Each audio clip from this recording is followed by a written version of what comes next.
اعوذ باللہ من الشیطان الرجیم، بسم اللہ الرحمن الرحیم۔ السلام علیکم ورحمۃ اللہ وبرکاتہ۔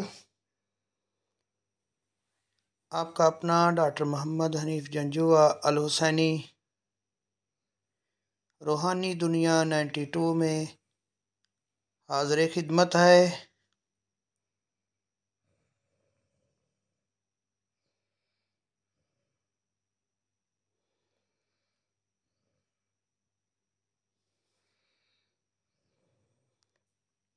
جب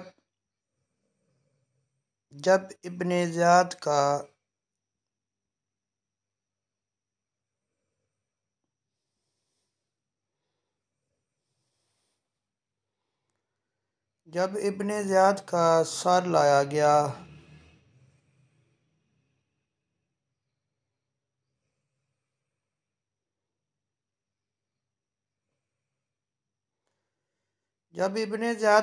لایا گیا یعقوبی کا بیان ہے کہ مختار نے اس خبیث یعنی عبداللہ بن زیاد کا سر امام زین العابدین کی خدمت میں بھیجا اور اپنے قاصد کو یہ تاکید فرمائی کہ یہ سر امام کے سامنے اس وقت پیش کرے جب نماز ظہر ادا کرنے کے بعد ان کے لیے دسترخوان لگایا جائے۔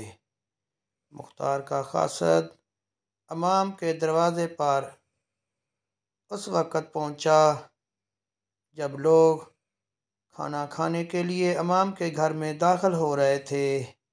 اس وقت اس قاصد نے بلند آواز سے کہا، اے اہل بیت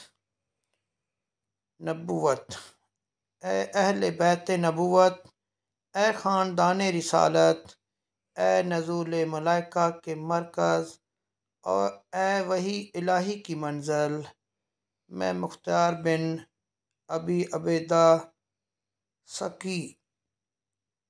صفی کا قاصد ہوں اور عبداللہ بن زیاد کا سر اپنے ہمراہ لایا ہوں۔ بنی ہاشم کے گھروں میں کوئی علوی خاتون ایسی نہیں تھی کہ فرط مسرت سے جس کی آواز بلند نہ ہو گئی ہو۔